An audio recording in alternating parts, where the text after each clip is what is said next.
Morning बच्चों, कैसे हो आप लोग। आज बहुत दिनों के बाद हम मिल रहे हैं। एक नया टॉपिक हमें शुरू करना है और टॉपिक का नाम है क्यूब्स एंड क्यूब रूट्स। जैसे कि इससे पहले हमने पढ़ा है स्क्वायर एंड स्क्वायर रूट्स। ठीक है बच्चों, तो हमें छोटी सी बात है ये समझ लेनी है पहले कि क्यूब होता क्या है एक्चुअली। जैसे स्क्वायर हम किसी नंबर का निकालते हैं तो उसी नंबर को उसके साथ हम मल्टीप्लाई करते हैं। ठीक है, ऐसे जब हम क्यूब निकालते हैं, मान लिया मुझे 2 का क्यूब निकालना है, तो cube of 2 it is read as cube of 2 and the value of cube of 2 is to be obtained 2 into 2. That is, we have to multiply the same number 3 times to itself. उसी number को खुद से 3 बार multiply करने पर we find the cube of that number. So it gives 8. ठीक है, अगर हम 1 का क्यूब निकालें तो इट गिव्स 1, 3 का क्यूब निकालते हैं इट गिव्स 27, 4 का क्यूब निकालते हैं तो हमारे पास आ जाता है 64, 5 का क्यूब निकालते हैं तो 125। ऐसे हम सबका क्यूब निकालेंगे, हम 10 तक निकालते जाएंगे तो हमारे पास डिफरेंट नंबर्स जो कि मैंने लिख रखे हैं पहले ही वो आते चले जाएंगे। ठीक है, मैं आपको फटाफट लिख कर दिखा देता हूँ और इससे हम एक छोटी सी बात और समझेंगे। जैसे हम 6 का निकालते हैं, ये बच्चों हमें याद भी होनी चाहिए। 6 का निकालते 216 आ जाता है। 7 का निकालते हैं तो हमारे पास आ जाता है 343 और 8 का निकालते हैं तो हमारे पास आ जाता है 512। 9 का निकालते हैं तो हमारे पास आ जाता है 729 और 10 का निकालते हैं तो हमारे पास आ जाता है 1000। तो यहाँ पर एक बात जो ऑब्जर्व हमें करनी है, जैसे हमने स्क्वायर निकाला था तो वहाँ पर हमने देखा था कि 2 नहीं आता है, किसी के स्क्वायर में 3 भी नहीं आता है, 7 भी नहीं आता है और 8 भी नहीं आ रहा था, ये नहीं आते। लेकिन यहाँ पर अगर हम देखें तो 1 भी आ रहा है। ठीक है, 2 आ रहा है कहीं, यस 2 आ रहा है। कहाँ पे? 1 डिजिट में। 3 आ रहा है, यस आ रहा है। 4 आ रहा है, यस 5 आ रहा है, यस 6 आ रहा है, यस 7 आ रहा है, यस 8 खुद आ रहा है, 9 आ रहा है और ये 10 भी आ रहा है, इनके डिजिट 0 आ रही है। तो 1 2 3 4 5 6 और अप टू 10 तक, या ये कहीं 9 तक जितनी भी डिजिट्स होती हैं 1 से लेकर 9 तक सभी किसी भी क्यूब की 1 डिजिट में आती है, यानी कि यूनिट प्लेस पर आता है, जबकि स्क्वायर में ऐसा नहीं है। तो वहां पर हम देखकर ही पहचान पा रहे थे। अगर मैंने कुछ नंबर दे दिए थे और मान लिया कोई नंबर आ जाता था 362 और मैं पूछूं कि क्या ये परफेक्ट स्क्वायर बन सकता है, तो just observing this number you can tell that it can never be the perfect square. Why? Because 2 is the 1 digit. 2 1 digit है तो इसलिए परफेक्ट स्क्वायर नहीं होता है। लेकिन परफेक्ट क्यूब के बारे में ये कहना मुश्किल है। कैसे? क्योंकि हम देखा सभी डिजिट्स आ रही हैं 1 प्लेस पर, तो 1 प्लेस को देखकर we can never determine whether the given number is a perfect cube or not. तो हमें क्या करना होगा इसके लिए? क्योंकि तुम्हारी पहली एक्सरसाइज है, ये चैप्टर है 7, जो एक्सरसाइज पहली है उसमें 3 प्रकार के क्वेश्चन भी आर गोइंग टू डिस्कस। एक तो ये कि हमें परफेक्ट क्यूब निकालना है, हमें पता करना है कि किसका ये परफेक्ट क्यूब है। दूसरा, हमें जब हमें ये पता चल जाएगा परफेक्ट क्यूब किसका है और क्या है, तो हमें ये भी पूछा जाएगा कि किसी नंबर में अगर परफेक्ट क्यूब नहीं है तो किस नंबर की मल्टीप्लाई कर दे ताकि वो एक परफेक्ट क्यूब बन जाए, या किस नंबर से डिवाइड कर दे ताकि वो परफेक्ट क्यूब रह जाए, बच जाए, बन जाए। ठीक है, तो ये 3 तरह के क्वेश्चन हम डिस्कस करेंगे। वो हम तभी कर सकते हैं जब हम ये तय कर लें कि कैसे हम चेक करें whether the given number is a perfect cube। अब कैसे चेक करें, इसका सवाल का जवाब आपकी प्रीवियस स्टडी से जुड़ा हुआ है। In your earlier classes you have also learnt prime factorization। prime factorization बच्चों आपने सीखा हुआ है। With the help of the prime factorization we can determine whether the given number is perfect cube or not। इसके लिए हम एक question करेंगे, हमारी समझ में आ जाएगा। जैसे स्क्वायर रूट जब हमने निकालना सीखा था, आपको ध्यान होगा हमने प्राइम फैक्टराइजेशन मेथड से किया था और हमने डिजिट्स के उन नंबर्स के पेयर्स बनाए थे और उन पेयर में से हम क्या निकाल लेते थे, एक नंबर को बाहर निकाल लेते थे। तो जो आता था नंबर हमारा वो हमारा परफेक्ट वो स्क्वायर रूट हमारा कहलाता था। लेकिन चूंकि क्यूब में क्या है, 3 बार मल्टीप्लाई होता है, तो जो एक ट्रिपलेट बनेगा, मतलब जो एक ग्रुप बनेगा, 3 डिजिट्स का बनेगा, और इन 3 डिजिट्स में से हम एक को बाहर निकालेंगे। तो इस तरह से हम क्यूब रूट को निकाल पाएंगे। और अगर हर डिजिट का ट्रिपलेट बन रहा होगा तभी हम कह सकते हैं कि ये नंबर क्या है, हमारा परफेक्ट क्यूब है। एक क्वेश्चन करते हैं, उससे पूरी तरह से बात हमारी समझ में आ जाएगी कि कुछ भी बताने की आप लोगों को आवश्यकता नहीं पड़ेगी।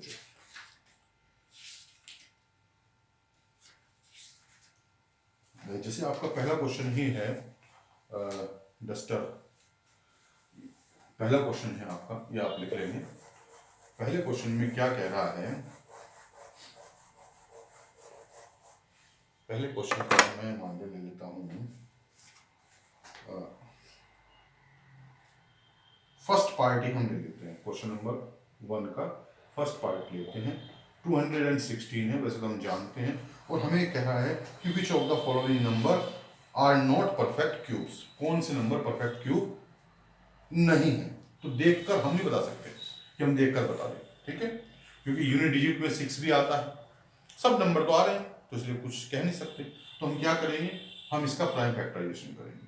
प्राइम फैक्टराइजेशन हम जानते हैं कि हम जानते हैं इसको या नहीं जानते हैं, भूल तो नहीं गए। अगर भूल गए हैं तो दोबारा बता दिया जाएगा।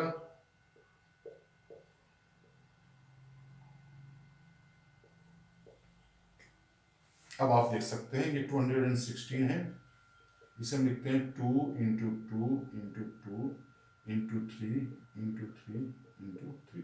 तो यहाँ पर आप देख सकते हैं ट्रिपलेट बन रहा है 2 का भी और 3 का भी। तो जब ट्रिपलेट बन रहा है, जितनी भी डिजिट्स, जितने भी प्राइम नंबर्स उसमें हैं, उन सभी प्राइम नंबर्स का क्या बनना चाहिए, ट्रिपलेट बनना चाहिए, 3 का ग्रुप बनना चाहिए। If it is so then we can say yes, ये क्या है, परफेक्ट क्यूब है। बात समझ में आ गई बच्चों। सेकंड इसका हम पार्ट करते हैं, उससे हमारी बात बनेगी। 128 मैंने लिया, मान लिया 128, तो फिर इसका हम प्राइम फैक्टराइजेशन करेंगे। अब देखो, इसकी यूनिट डिजिट देखकर हम नहीं कह सकते कि ये परफेक्ट क्यूब है या नहीं है, क्योंकि 8 भी आता है, यूनिट प्लेस पर 8 भी आता है। जब हम किसी का क्यूब करते हैं, जैसे 2 का क्यूब करते हैं, तो क्या आता है, 8 आता है। तो नहीं बता सकते, with the help of prime factorisation we can determine. Okay, तो करें, देखते हैं क्या होता है।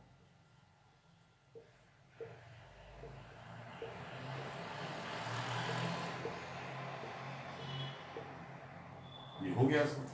अब हम लिखते हैं 128 को 3, ये नहीं बनेगा, 2 into 2 into 2, 2 into 2 into 2 and 2। एक ट्रिपलेट ये बन गया है, एक ट्रिपलेट ये बन गया और ये सिंगल रह गया है। तो कोई भी, मैंने बताया था, जितनी भी prime digits, prime numbers involve हैं, उन सभी का ट्रिपलेट बनना चाहिए। 2 का एक ट्रिपलेट ये बन गया है, एक ट्रिपलेट ये बन गया है, लेकिन इसका ट्रिपलेट नहीं बना है। अभी 2 और 2 चाहिए तब इसका ट्रिपलेट बनेगा। इसका मतलब 128 क्या है, वो is not a perfect cube. अब देखो, मैं 2 क्वेश्चन मैंने और कहा था, वो 2 क्वेश्चन भी मैं यहीं से कराता चलता हूँ आपको। एक क्या कहा था मैंने कि ये पता करना है कि परफेक्ट क्यूब है या नहीं, परफेक्ट क्यूब का समझ में आ गया होगा आपको। दूसरा क्वेश्चन मैंने ये कहा था कि हम अगर कोई नंबर परफेक्ट क्यूब नहीं है तो कैसे पता करें कि उसे किस नंबर से मल्टीप्लाई करें ताकि वो परफेक्ट क्यूब बन जाए। अभी 128 is not a perfect cube, लेकिन हम किस नंबर से मल्टीप्लाई करें 128 में कि ये परफेक्ट क्यूब बन जाए, और ऐसा होने के बाद वो परफेक्ट क्यूब क्या होगा। अब 128 में एक ट्रिपलेट ये बन रहा है फर्स्ट, एक सेकंड ट्रिपलेट ये बन रहा है, इसका भी ट्रिपलेट अगर हम बना दें तो ये परफेक्ट क्यूब बन जाएगा। किससे मल्टीप्लाई कर देंगे 2 का ट्रिपलेट बन जाए, 2 इंटू 2 और कर दो, 2 2 से मल्टीप्लाई कर दो, तो ये 2 भी एक ट्रिपलेट बन जाएगा। तो 2 इंटू 2 से मल्टीप्लाई करने का मतलब क्या होगा, 4 से मल्टीप्लाई करनी है इसमें। अगर हम इस नंबर में 4 से मल्टीप्लाई कर देते हैं then it becomes a perfect cube. तो मल्टीप्लाई एक्चुअली हमें से नहीं करनी है, मल्टीप्लाई हमें किसे करनी है, 128 को, बिकॉज गिवन नंबर इज 128। सो हमारा आंसर क्या होगा, if we multiply 128 by 4 then we get the perfect cube. Or what will be the perfect cube? It can be obtained by multiplying 4 to 128.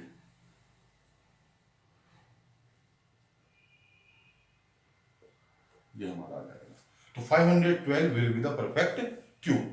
अब जो नेक्स्ट एक्सरसाइज तुम्हारे आएगी बच्चों, जिसमें हम परफेक्ट क्यूब तो हमें होगा ही, उसका क्यूब रूट निकालना होगा। तो उसमें एक चीज और एक्सटेंड कर देगा कि पहले तो ये पता करो कि किसकी मल्टीप्लाई करेंगे, फिर उसका क्यूब रूट भी निकालो। तो इसका क्यूब रूट क्या हो जाएगा? सीधा 2 इंटू 2 इंटू 2, दैट इज 8। वो हम नेक्स्ट एक्सरसाइज में बात करेंगे।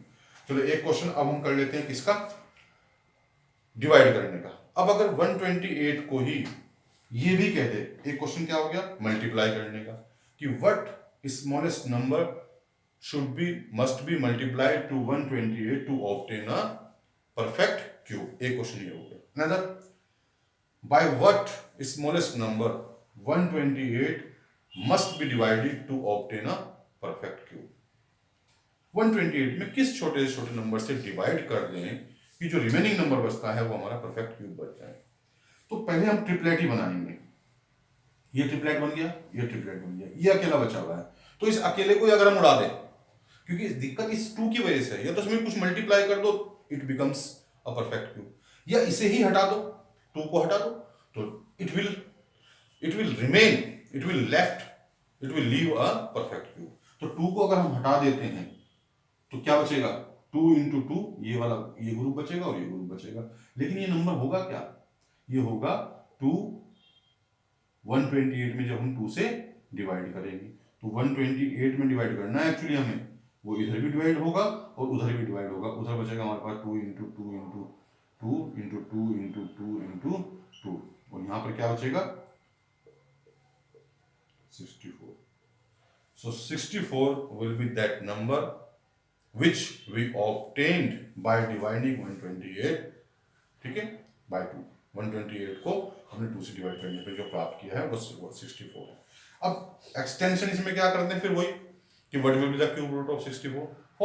4 will be the cube root, ठीक है। तो ऐसे हमें ये एक्सरसाइज करनी है।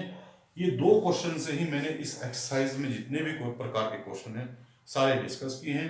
एक क्वेश्चन में और डिस्कस कर सकता हूं आप लोगों के साथ, ये वही वाला है कि किस नंबर से मल्टीप्लाई नहीं करेंगे। जैसे कि मान लिया, find the smallest number by which, second question है, सेकंड का फर्स्ट पार्ट दे देते हैं।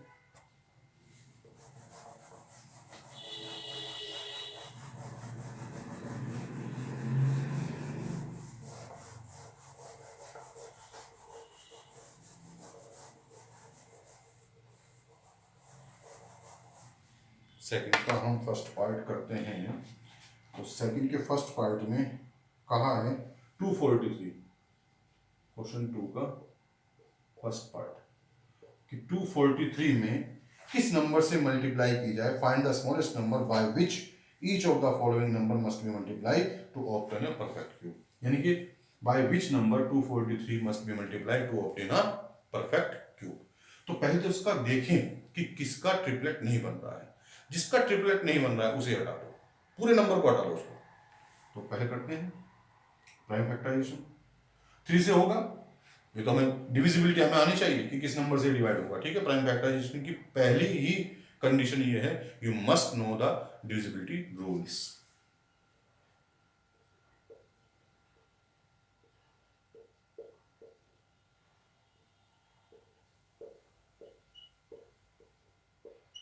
ये बच्चों देख लो। तो 243 को जब हम लिखते हैं, इट शोज, अब यहां पर ट्रिपलेट ये बन गया है, ये बच गया है। तो किससे मल्टीप्लाई करें इसमें? कितने की आवश्यकता है अभी, और कितने 3 और आ जाएंगे इसका भी ट्रिपलेट बन जाए? 1 3 चाहिए। अगर यहाँ पे एक ही 3 होता तो हमें 2 3 चाहिए थे, लेकिन अब हमें सिर्फ 1 3 चाहिए। तो this 243 must be multiplied by 3 to obtain a perfect cube। ये आप लिख सकते हैं, लेकिन वो नंबर क्या होगा मल्टीप्लाई करने के बाद? द नंबर नंबर हो जाएगा बच्चों मल्टीप्लाई 243 में करनी है आपको 729, ठीक है। और अगर ये पता करना हो कि ये किसका क्यूब होगा तो वही पता चल जाएगा, 3 आ जाएगा, यानी कि 9 का होगा, ठीक है। तो ऐसे हमारा ये आंसर आ गया है। तो ऐसे सभी क्वेश्चन करने हैं। और अगर यहीं पे ये पूछ ले कि किससे डिवाइड किया जाए, क्योंकि इसी का ट्रिपलेट नहीं बन रहा है तो इसे ही हटा दो, इसे हटा दोगे तो जो बचेगा वो ट्रिपलेट बचेगा। तो किसे हटाना है, 3 × 3 यानी कि 9 को हटाना है इसमें से। 9 को हटाने का मतलब 243 में you have to divide by 9, you have to divide 243 by 9 to obtain a perfect cube. तो 243 को 9 से डिवाइड करके जो भी आएगा that will be the perfect cube, okay. तो इस तरह से बच्चों इसके क्वेश्चन करने हैं एक्सरसाइज के। ये एक्सरसाइज इन्हीं क्वेश्चंस के साथ पूरी तरह से समाप्त हो जाती है। If you face any problem you can ask, है ना। कभी भी पूछने में संकोच ना करें, लेकिन देखें वीडियो को और समझें और बार बार देखें। अगर समझ में नहीं आता उसके बाद समझ में नहीं आता तो you have to ask, okay, feel free to ask me. Okay बच्चों, आज के लिए इतना ही। Thank you, bye bye.